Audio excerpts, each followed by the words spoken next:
One of the easiest ways to make our third shot better is to pick good targets. And additionally, we can take time away from our opponent. The more time I take away from my opponent, the more margin for error I'm going to have on my third shot. Therefore, it should hopefully be better. When I am serving, I'm generally thinking of taking my third shot early. So if I serve and I let that ball come all the way back to me at the baseline, it allows my opponent to get usually all the way in to the kitchen.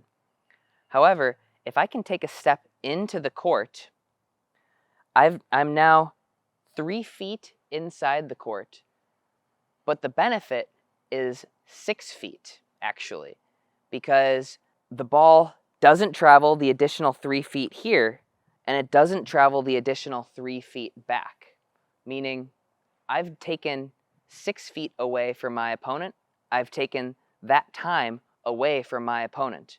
That might make the difference between them making contact with their first volley here and established versus here and below the level of the net or off balance.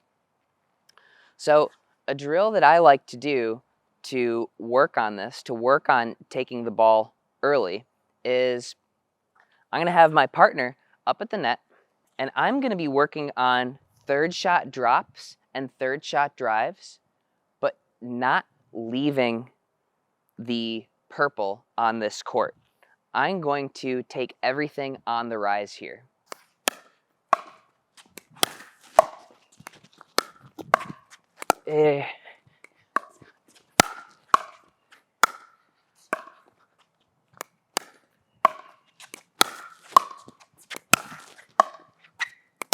Oh, shoot. All right, guys, we finally did it. We created a signature paddle with Pro XR. This thing is awesome. It looks great. It plays as good as it looks. Check out the link in the description to get your own. So what you'll notice when I'm hitting some of these drives is that my swing is very small and compact. It's not necessarily about the power, but it's about getting the ball to the spot quickly and taking time away from your opponents. When I'm driving, my swing is nice and compact.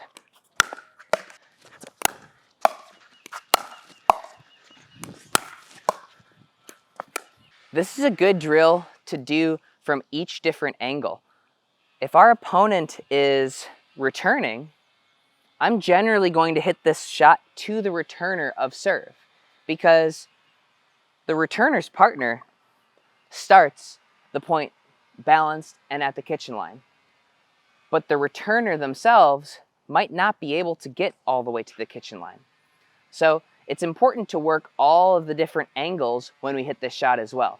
So I'll also do the same thing on the diagonal here, working on taking this ball inside the court on the rise.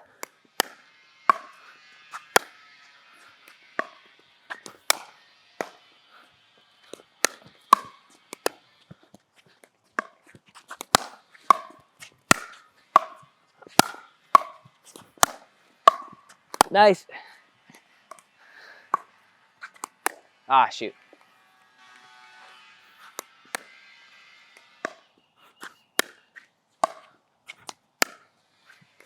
Oh, don't fall asleep on me.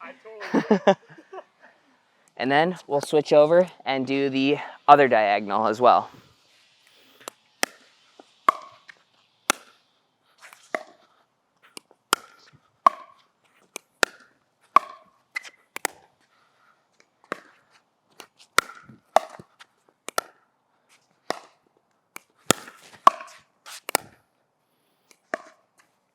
Okay. One thing to note is that this drill is a bit of an exaggeration of what we're going to do. When we're hitting a third shot, we want to give ourselves plenty of space in order to move into the ball. We don't have that luxury here. We're working on compacting the swing. On a real third shot, we want to do both. We want to be able to give ourselves space and move into the ball and take it early. We don't want to be on our back foot like this drill forces us to be sometimes. This drill is a tool for you getting used to taking the ball on the rise and taking the ball early. If you can get used to taking the ball on the rise and taking the ball early, you can take time away from your opponent, prevent them from getting all the way up to the kitchen, and have a little bit more margin for error on your third shot. If you liked today's video, please feel free to share it with a friend and make sure to subscribe. It helps me out and helps me grow my channel.